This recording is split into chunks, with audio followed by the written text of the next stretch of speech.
Hi, I'm Peter Capaldi. I play the Doctor, and you're watching EMS Productions.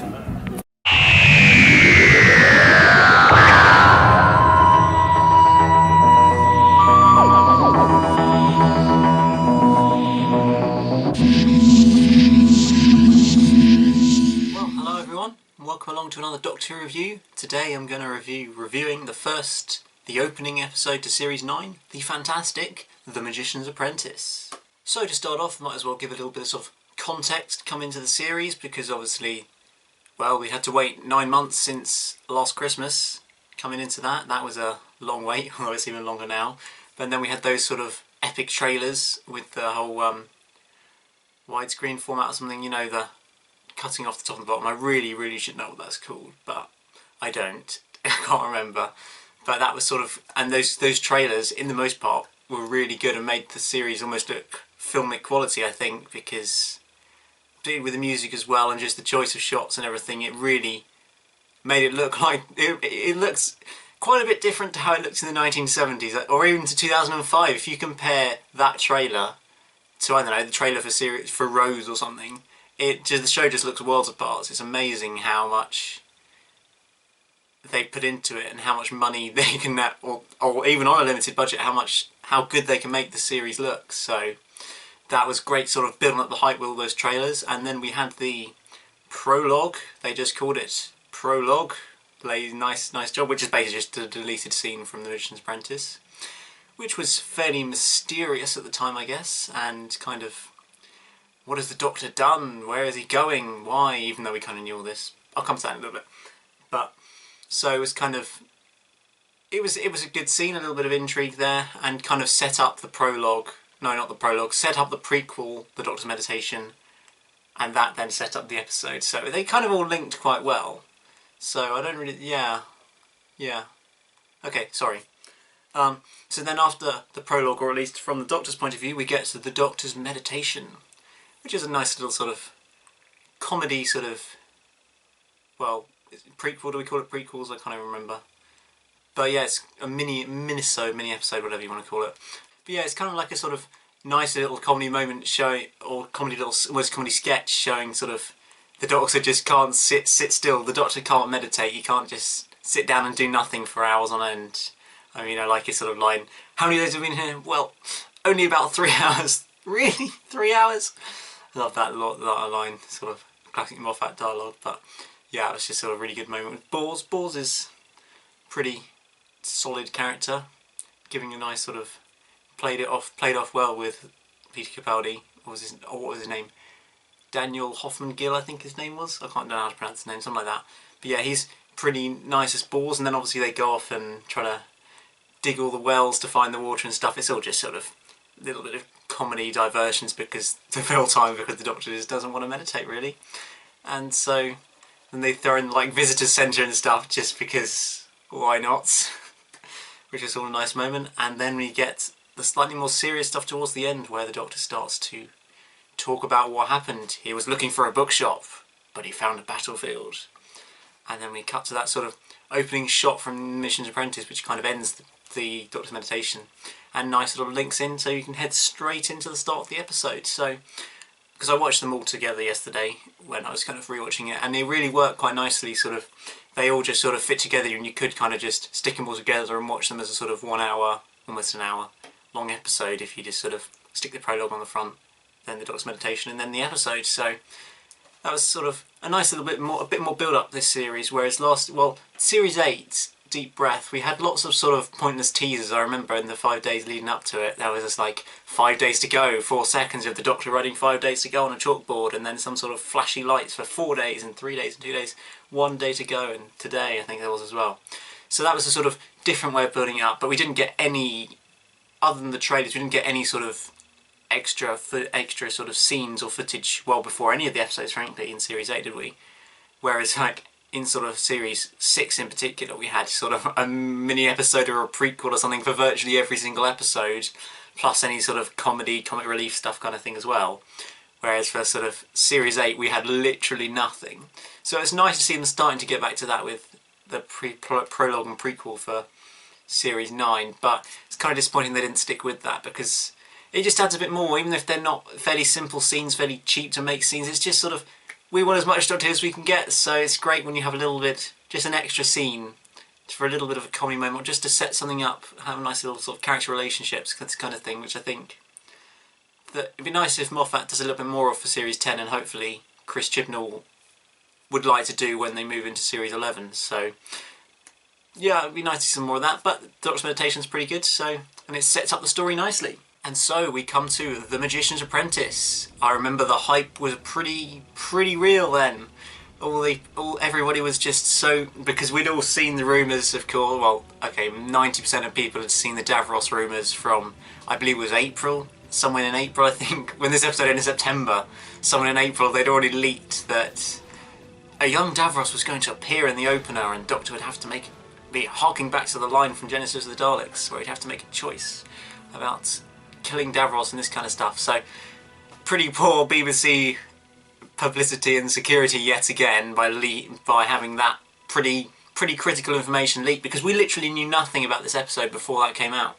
I mean, the title is so vague that it literally told you nothing about the actual episode. So I remember I was kind of expecting, well, before I saw the rumours, so kind of this time last year, I was kind of expecting some sort of almost Harry Potter style wizard sort of this kind of thing, rather than Davros and the Daleks and everything. That's kind of has nothing to do with the title really. So what it kind of does, yeah, I can't remember the exact reasons like behind the titles, but they were a bit fluffy kind of titles. So it was good to kind of not get anything behind the titles, but then they go and leak major plot points anyway. So BBC PR, sort yourselves out. But yeah, so we get to that opening sequence on the battlefield. Well, for anybody who's really up on Doctor Who, you probably immediately work out that it's Skaro with the mixture of technologies, because that was always the sort of, even back to Genesis of the Daleks, I think was when we got the first proper reference to that, was sort of like a massive mixture of technologies within the war on Skaro, where you had these like fighter planes firing out laser beams, and then a guy with his bow and arrow trying to launch arrows at the plane. So it kind of immediately showed you the massive disparity in technologies, and give you a fairly strong hint that this is probably a Skaro war. Even if you haven't seen the rumours, but if you knew that, then you'd probably have seen the rumours. So actually, yeah, it probably didn't matter. But anyway, then we get do we ever know his name? Those soldier guys. The soldier guy who just gets sucked down by the hand mines. That's quite a nice little Moffat idea. I think the hand mines. They're sort of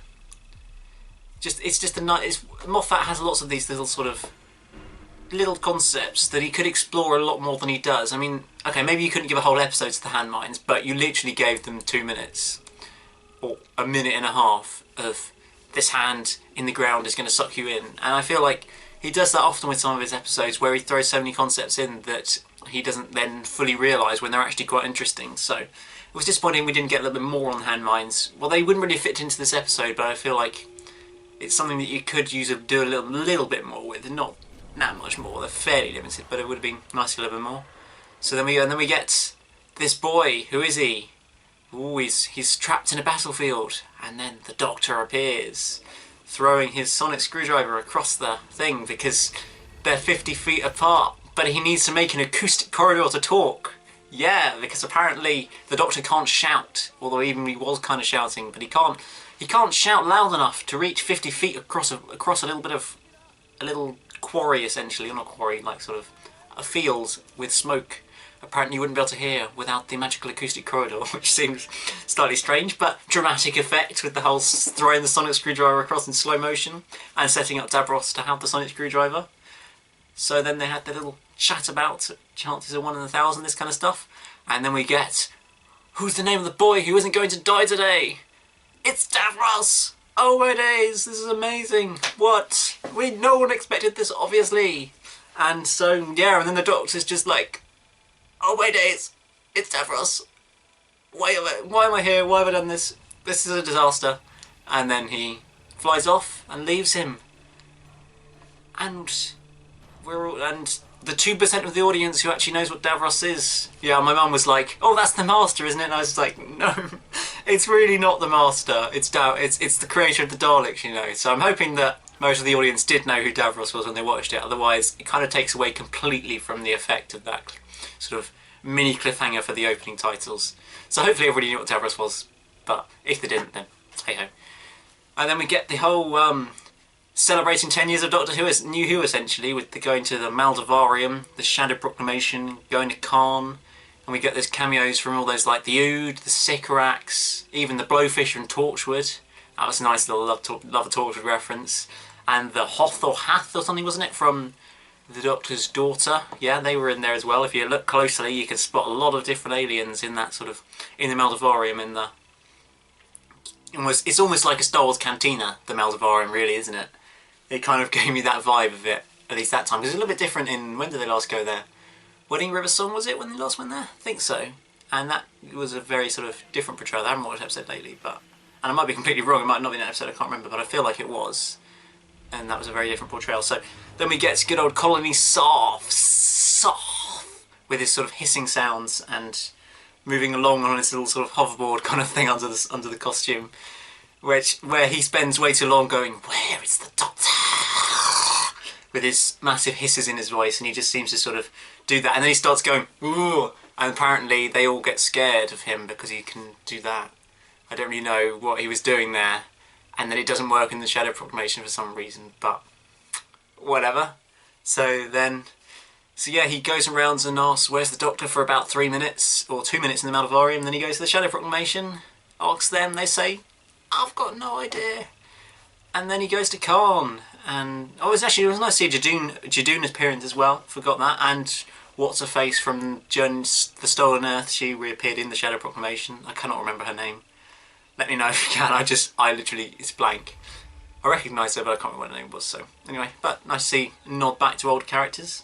Always nice little reference. Don't go over the top on it, but love a little reference there. So then we get to Khan, classic, obviously. It's been in, well, it's only had New Who's only been in Night of the Doctor, actually, hasn't it? Not even actually been in the proper, it's the first time it's in the proper series since Brain and Morbius, must be.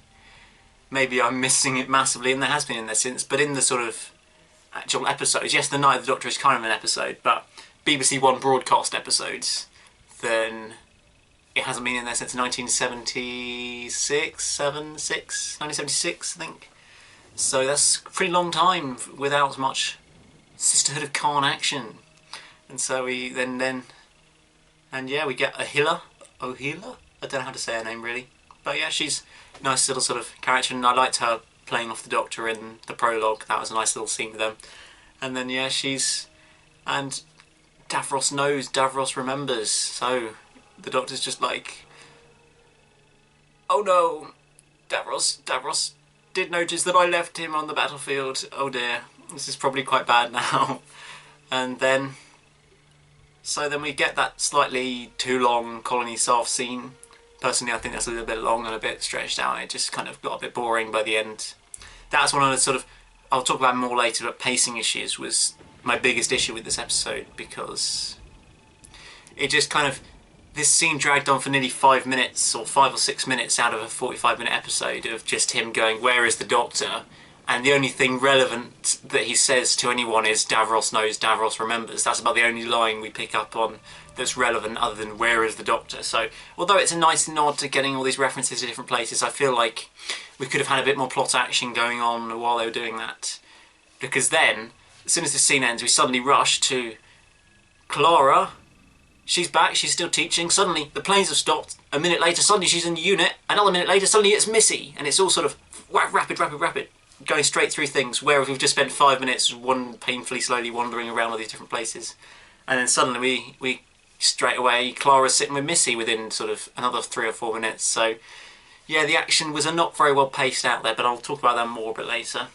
So yeah, we obviously get the whole Clara stuff. She's still a teacher, which is okay, cool, whatever.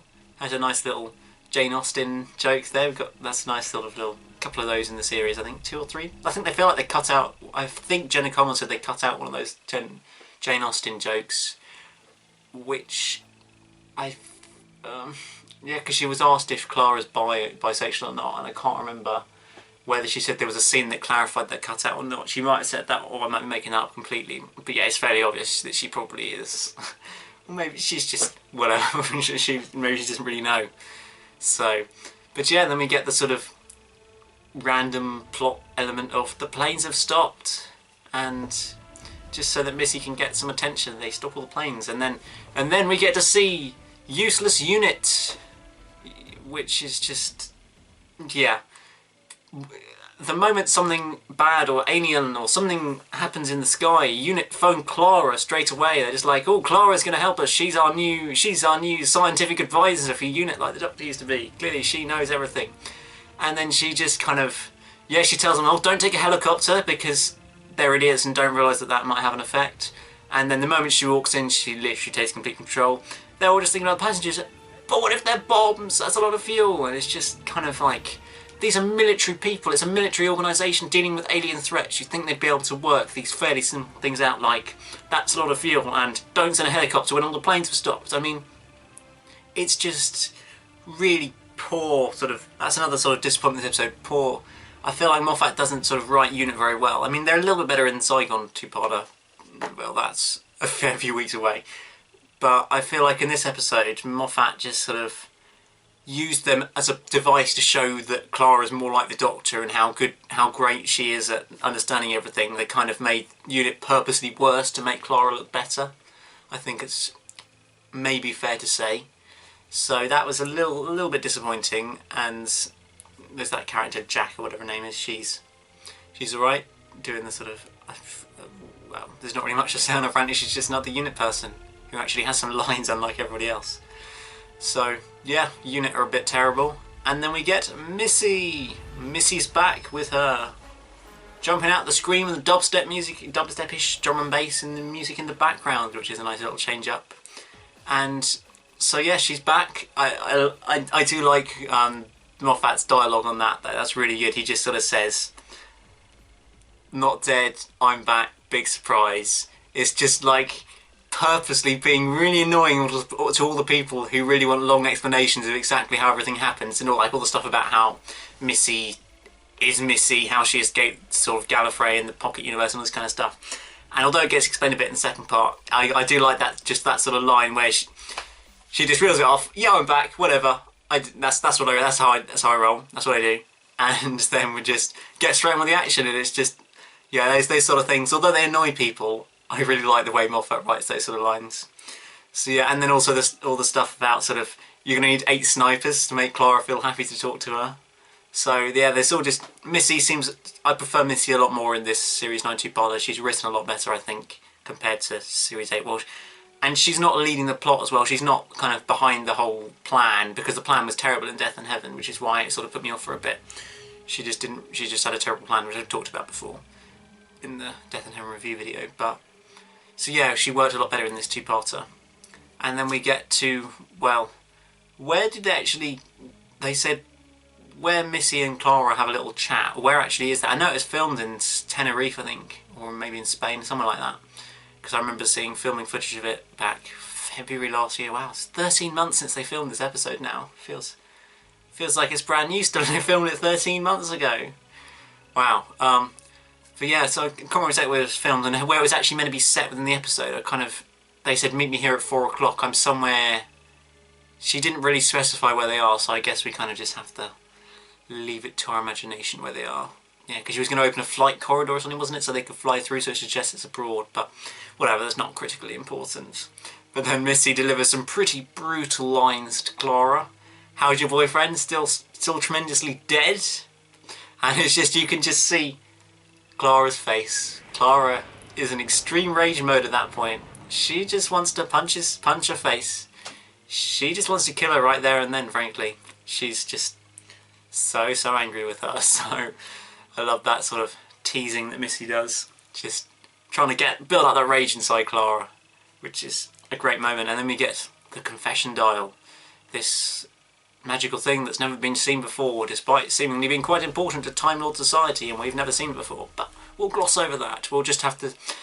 Actually, this is very much a side note, but I would quite like it if they picked out a classic serial, maybe a Gallifrey sort of story, maybe Invasion of Time or Deadly Assassin, and just kind of updated it and CGI stuck in lots of little bits that have been introduced in New Who that don't quite make sense to not appear in these older episodes. And so like just CGIing in some confession dial lying around, and Davros having the sonic screwdriver in Genesis of the Daleks and this kind of stuff. I'd quite like it if they sort of, just for a little little bit of a joke really. All the sort of stuff that Moffat in particular is sort of added into the show that don't quite fit in with what we see in the classic series. Usually it does fit in fairly well, but there's the odd moment where it doesn't quite fit in, so I'd quite like it if they sort of did that for just for a few clips or something, just to see how it would look if you had a few confession dolls lying around and this kind of thing. So, but anyway, that's getting a bit off topic. So we get the confession doll, the last will and testament of the Time Lord known as the Doctor. And that doesn't really mean much, does it? Last will and testament, what? He's just going to say, oh, well, it's obviously the hybrid confession, but then the hybrid confession isn't really a confession, it's just what the Time Lord's... Oh, yeah, we'll just sort of ignore the whole, it's the last will and testament, it's a confession doll. He's got to confess something when he dies, he confesses something, is essentially where we're at. So then, no one can find the Doctor, and so they have to use the magic of Clara's brain and Unit's computers to find the Doctor, chilling in Essex in 1138, rocking out on his guitar. And so it takes them all of 90 seconds to find him, and then zap, they're straight into 1138 through their sort of vortex minute. That's it, that's the word I was looking for. And obviously Missy gets the harking back to the 11th Doctor. Was it 11th or 10? I really. Who said cheap and nasty time travel? I cannot. It's gone out of my head. I thought it was 11 when I watched it yesterday, but I'm not so sure now. It might be 10 actually. Yeah, I can't remember. I think it might be 10 actually. Let me know. But yeah, that was just another reference clearly to 10 years in New Doctor Who, or New Who, whatever you want to call it, with that line. And then we get the Doctor rocking out on a tank with all his, and that's a. Well, lots of people sort of, I guess it's a mixed opinions on this scene. I mean, it is an epic sort of Doctor entrance. I can see where some people are coming from, where they say it's midlife crisis Doctor with his sunglasses and his guitar and this kind of stuff. But I feel like this is the 12th Doctor. This is his personality, or how it's developed from Series 8. And this is what he's like. He's a bit sort of, he's like your cool uncle kind of thing. You're trying to be cool uncle almost, that kind of thing. So I kind of, yeah, I really like that, and the sonic sunglasses. That's more for the second part. But yeah, the whole guitar, I really like that sort of. That's something for his Doctor, because every Doctor has all their sort of niche little things just for them, and 12 didn't really have that much of that, other than being grumpy. He didn't really, or being a bit mean generally in Series 8, he didn't really have anything that was his own, whereas 11 had the fez, 10 had, well, he had the glasses, I guess. Well, he had a few things, and obviously sort of going way back, 2 had his old recorder. Was it called a recorder? Yeah, recorder. And 4 had the long scarf. And that's more costume items, but the guitar's kind of part of the costume. It's a prop, but you can kind of call it part of the costume if you like. And so yeah, we get them rocking out. The Doctor puts in a few witty jokes that make no sense to people in the 12th century, but were had a little chuckle at some of them. You can see why they would be funny now. But yeah, the Doctor trying to kind of show off almost to this massive crowd of people, introducing Dude. I feel like, although I feel like they said one too many dudes when they got in to say Dude, Dude, and I feel like there was one too many of those, which was a little bit unnecessary. But whatever. And there's that really sort of poignant scene when the Doctor spots Clara. She comes down, and it's all, when do I not see you? And it's a really, and then you can see sort of the Doctor's sort of sadness and how much he's missed Clara really, and sort of which one of us is dying, and then he's sort of trying to hide his face because he feels ashamed of what he's done to Davros, and so he needs someone like Clara to be with him to sort of help him through it. And so you can really see their strong relationship there. It's a really nice scene, because that's obviously their first scene together in the episode, isn't it? They haven't been together on screen before that. Not since they ran away on the TARDIS last Christmas. So I wonder what happened, why she ended up not on the TARDIS. I guess she just got a bit bored. She never seemed particularly committed, did she? So I guess she just went back to teaching every now and then, and probably, well, there's where you can fill in lots of books and audios and anything you like really in that sort of period between Last Christmas and the Magician's Apprentice, because, well, his hair's a lot longer, he's a different costume, so clearly it's been some time, so there's a nice little sort of gap to slot lots of stories in there if you want to, or official stories or fan fiction or whatever you like. That's probably the best point for it. And so we get, then we get the evil stepmum, was it, or something? Missy? She was called something like that, and there's like all the hissing and stuff. It's like a pantomime almost, this sort of arena they've got, which I thought was a nice sort of way of doing it. And then Colony Softs appears with his hissing and his snakes and everything, and just stands there and says Davros knows, Davros remembers again. And we don't become much of the, we kind of already knew that, so we kind of understand it all by then. But then it's kind of like the nice moment where we see that Colony Soft is actually a colony of little snakes rather than a character, in this sort of nice CGI and sort of nice moment where his face sort of just disappears and collapses into lots of little snakes, which I thought was nice. And then and a little bit later on when they're a democracy, so they all vote to choose whether Clara and Missy will come, and that's a really nice sort of concept that Moffat came up with for a character, or a sort of, well, a race, a colony, obviously, the Soft colony, which, even though they're all hissing snakes, it's quite a nice sort of new little idea that they introduced there. So I like that sort of, the idea of Colony Soft. And so we've had that probably too long scene there in Essex, 1138, and then they get transferred onto some sort of spaceship heading towards what the Doctor thinks is just a little hospital, and they're floating around in the middle of nowhere. But oh, he's wrong. Oh, he's really wrong. But obviously this is another bit where I feel like the pacing was slightly an issue in this episode, because we go, well, from the opening scene, which is alright, then you get the painfully long "Where is the Doctor?" Colony Soft going around everywhere, and then you get rapid Clara appears, planes appear, she gets to unit, Missy appears, she ends up with Missy. Another 2 minutes later, suddenly they're in Essex, and in space about 6 minutes, we've gone from seeing Clara again to being in Essex with the Doctor, whereas he spent 5 minutes just wandering around a few planets. And then you spend 5 minutes on a scene that could have been done in 2.5, on sort of, which is okay at the start with the whole Doctor's entrance and stuff, but then it just gets a bit long. We had an unnecessary flashback. Yes, it's the Doctor remembering, but we didn't need to see the whole sort of 30-40 seconds of it again. I mean, we already knew what happens, so that kind of felt a bit unnecessary there.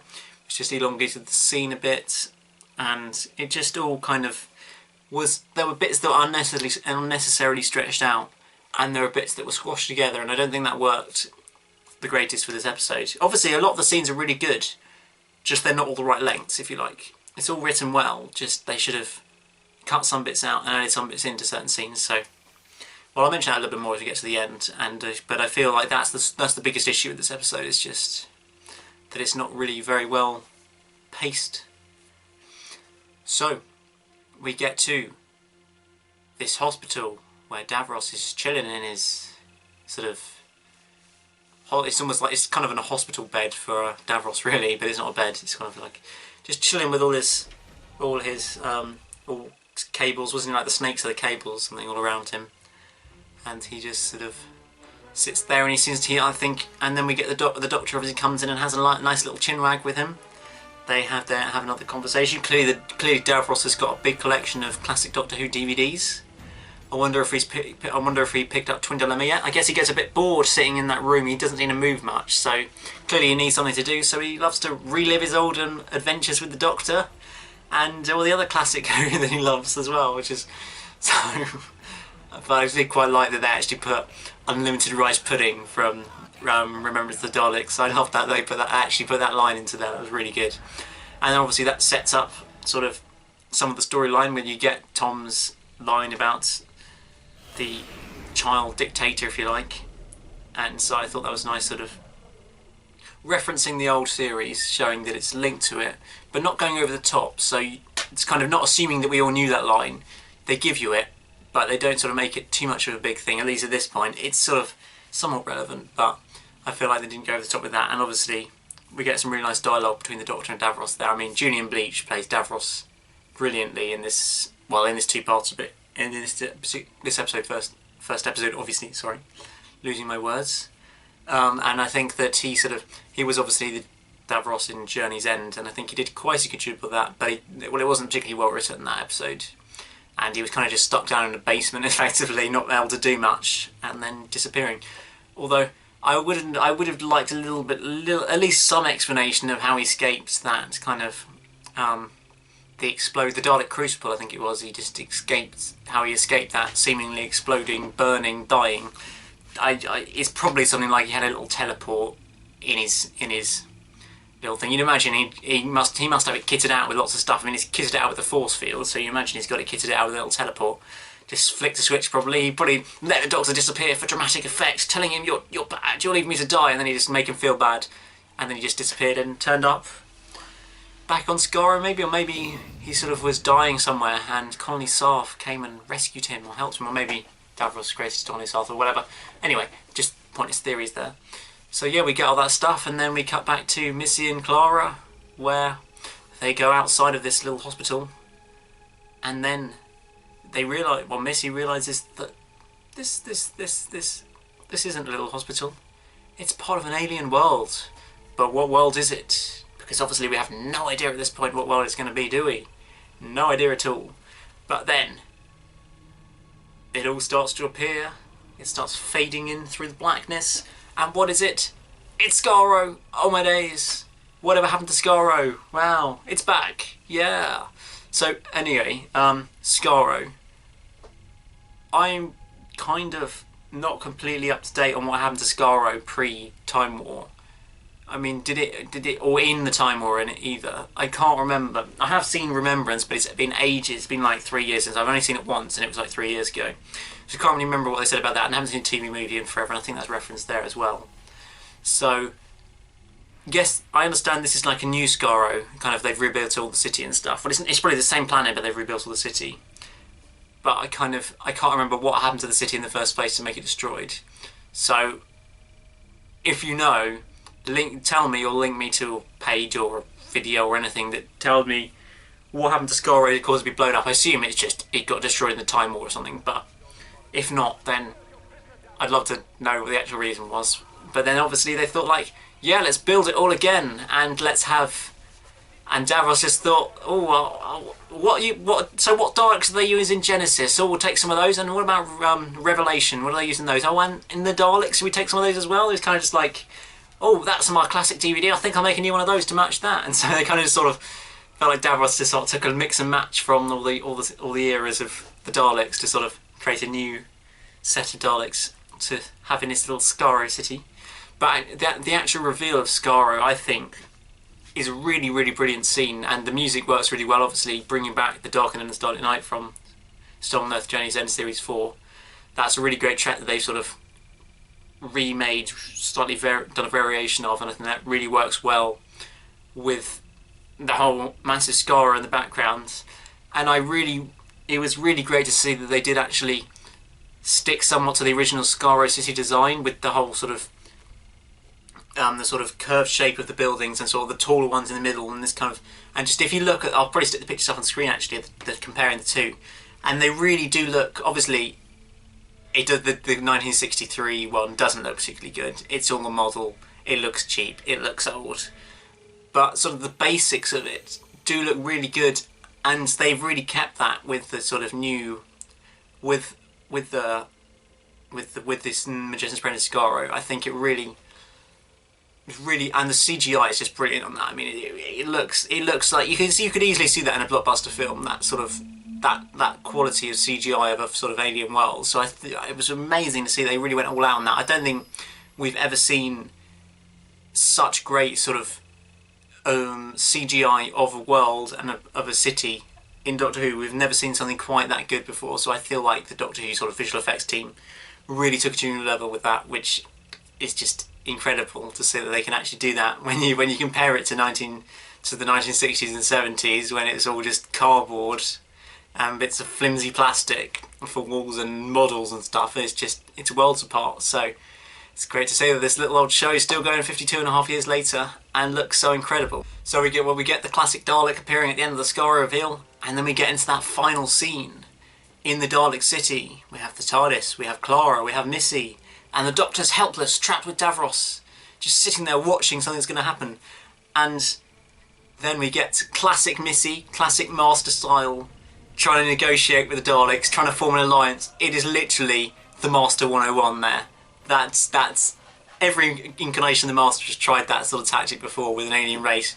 Obviously Roger Delgado did it the most, the first Master. Literally every week he'd just team up with another alien race to try and take over the world or something stupid, something random like that. It always failed, but you never get tired of that. So then Missy goes for it as well. She thinks, why not? I haven't got much hope, even though she obviously knows that she can escape with her magical vortex manipulator. So it's kind of a low risk, really a low risk option for her. She's thinking, yeah, I can take control. The Daleks have worked with me before, but clearly the Daleks are wise to that. It's like, well, whatever, we don't care. We're just going to blow you all up. That will wipe out all our problems. It's all good. So they do the maximum extermination, and they wipe her out. Well, the one thing I've noticed watching the DVD/Blu-ray, I watched both, of Series 9, slightly disappointingly, in The Magician's Apprentice, the black Dalek just behind, or to the, when we look at it, to the left of Missy, doesn't have the blue light on the eye stalk, which was slightly disappointing. Well, it's only a really minor thing, but it's just slightly disappointing that they've been a bit lazy with the visual effects on the box set. That's the only thing I've noticed so far. I think most of it's, pretty much all of it's fine other than that. But it's just like they've taken an older version or just sort of forgotten to add on that last little blue light onto him, onto that Dalek. So it's a little bit disappointing they didn't do that. And if you don't notice it, then it's fine. But I saw it pointed out on Twitter, and then you can't stop noticing it. Once you notice it, you won't stop noticing it. So it's a little bit disappointing. But it's only a minor thing. It doesn't really make any difference too much, does it? So Missy's gone. And instantly the Doctor realises they're going to kill Clara. They're going to kill Clara. There's nothing I can do. And I'm trapped here, and he's begging Davros to help them. But clearly Davros doesn't control them anymore. And that's, although you imagine he does have actually, he probably actually could have said, no, don't kill her. Because I think surely Davros has learned his lessons from every Dalek story ever. That the Daleks always turn on him at the end, or always turn on him for some reason. I mean, they did it in Genesis. I think they did it in Revelation, at least half of them did, didn't they? They had the factions of Daleks in Revelation. And, well, Destiny was a bit different, wasn't it? Oh, I won't go through all the Dalek stories, but yeah, so I think he probably could have told them to stop if he wanted to, but he clearly didn't want to. And so the Doctor's begging there, watching as Clara runs, just as Davros says she will, and the Daleks want. And bam! Clara's dead. That's it. She's gone. That's the end of her time on Doctor Who. This is the end. Bye. There was the one little bit of possibility of that actually being true was because we'd heard the day before that Jenna Coleman was leaving Doctor Who. So it was kind of like, she's leaving and then she's just died in the cliffhanger. Surely this is the end. But, well, there's several reasons why that clearly wasn't going to be true. One, it's episode 1 of the series. We never lose a companion in episode 1. I don't think that's ever going to happen. Unless they're getting really desperate and need a big thing to happen. Number 2. Companion exits. They always get big speeches, dramatic exits, not just exterminated by Dalek. Number 3, there's no body there, so it's fairly clear that something different. Unless maximum extermination had meant that their whole body just disappears, then it's fairly obvious that something hasn't happened, that she hasn't died. Number 4, and the most obvious one, is she's seen in filming for like every episode after it. And I mean, like 7 or 8 episodes later down the line, you can see filming pictures of her. Fairly clear, publicised filming pictures of her. So we kind of all knew she wasn't going to die. So it was good that then in the second part they got that out of the way straight away. But that's for next week. So we get that, and then the Doctor's just kind of standing there, looking depressed, looking rage-filled inside. The TARDIS is blown up. Everything's going to pot, really. Everything's going wrong. And then we're back to the battlefield.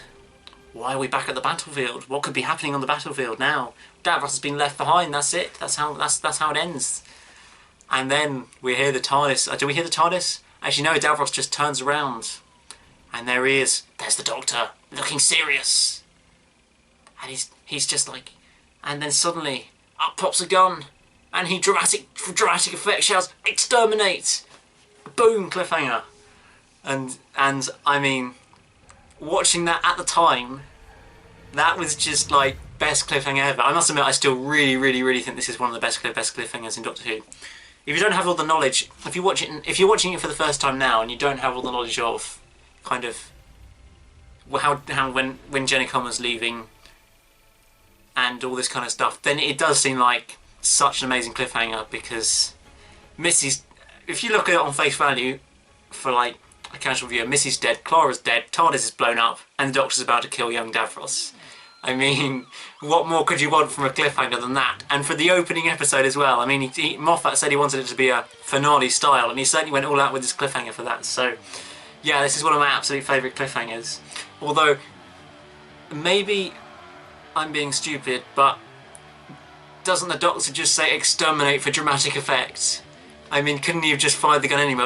Or does it work like it does? Because I remember, yes, I'll come to The Witch is Familiar next week, but there's some stuff about like saying exterminate causes the gun to fire, but could he fire the gun without saying exterminate?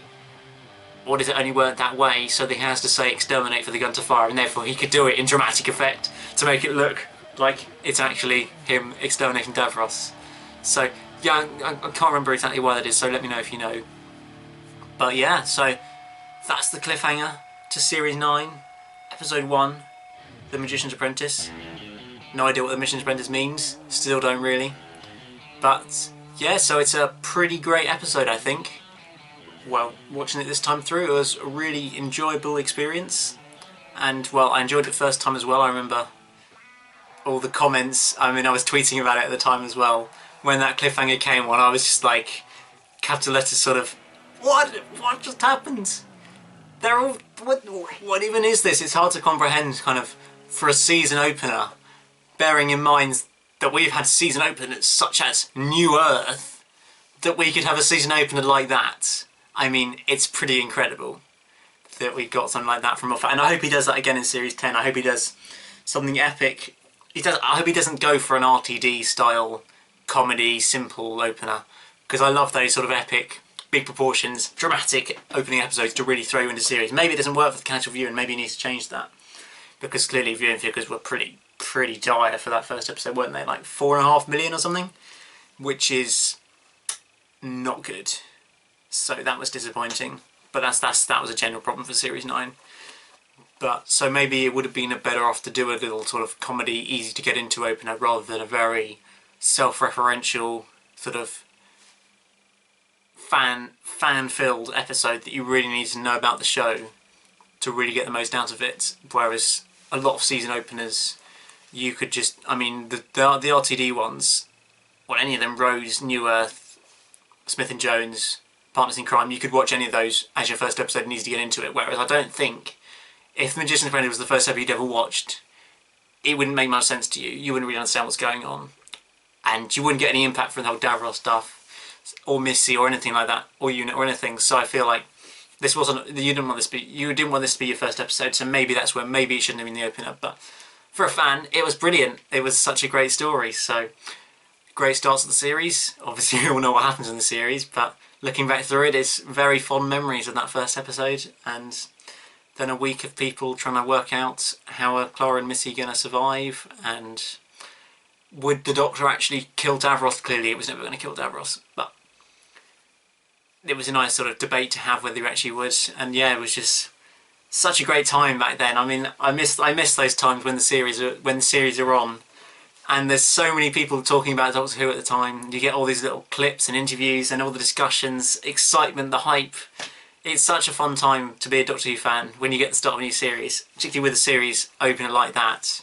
I mean, it wasn't quite the same for Series 8, but it's just, yeah, it's a great time to be a Doctor Who fan. So it's disappointing that we've still got to wait a whole year before we get that. And we've got an episode in December, well, Christmas Day, but realistically, it's still going to be a whole year before we get another series. So yeah, that's frustrating, but I'll keep doing this video to try and pass the time. Keep watching old episodes again. I'm watching the whole of New Who at the moment. Well, I'm taking a break from it, but then I'll be watching the whole of New Who between now and this time next year, fairly slowly to make it sort of last.